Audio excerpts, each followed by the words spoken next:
करता पुण्यात आज ओबीसींची बैठक आहे। लक्ष्मण हाकेंनी ही बैठक बोलावली आहे। आंदोलनाची दिशा ठरवण्याची शक्यता वर्तवली जाते। हाकेंच्या नेतृत्वात दुपारी 12 वाजता या बैठकीला सुरुवात होईल। अधिक माहिती घेण्याकरता थेट जाते पुण्याला आपले प्रतिनिधी अमोल धर्माधिकारी यांच्याकडे। अमोल, कालही लक्ष्मण हाके यांची पत्रकार परिषद विशेषत्वाने गाजलेली होती। आज मात्र लक्ष्मण हाके यांनी दुपारी 12 वाजता बैठक बोलावली आहे।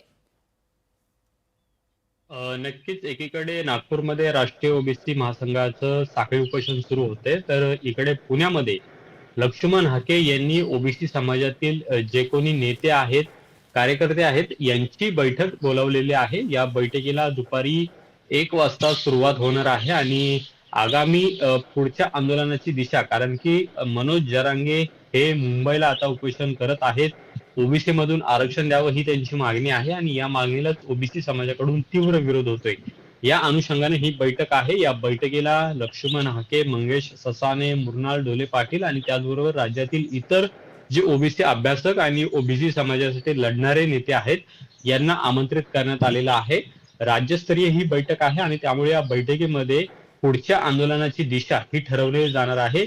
ज्या पद्धतीने मनोज जरांगे हे सरकारला वेठीस धरत आहेत, त्याचा सुद्धा निषेध ओबीसी समाजाकडून करण्यात येत आहे आणि आजच्या बैठकीमध्ये या मनोज जरांगे यांच्या मोर्चाला कशा पद्धतीने उत्तर देता येईल, त्याचबरोबर सरकार जर ओबीसी मधून मराठा समाजाला आरक्षण देत असेल तर त्याला कशा पद्धतीने विरोध करायचा, ही सगळी रणनीती याच्या बैठकीमध्ये ठरवली जाणार आहे।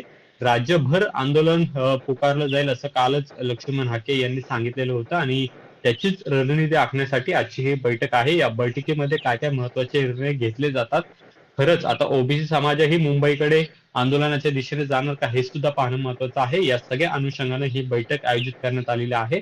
प्रामुख्याने आता या बैठकीला कोण कोण महत्त्वाचे ओबीसी समाजातील जे नेते किंवा पदाधिकारी असतील हे उपस्थित राहतात, हे पाहणं महत्त्वाचं आहे। पण लक्ष्मण हाके यांनी ही बैठक बोलवलेली आहे आणि त्यामुळे या बैठकीला कोण कोण जातं हे सुद्धा पाहणं महत्त्वाचं आहे। निश्चित अमोल, तुर्तास धन्यवाद तुम्ही दिलेल्या एकूण सविस्तर माहिती करता। बातमी मनसेची आहे। मनसेच्या पदाधिकारी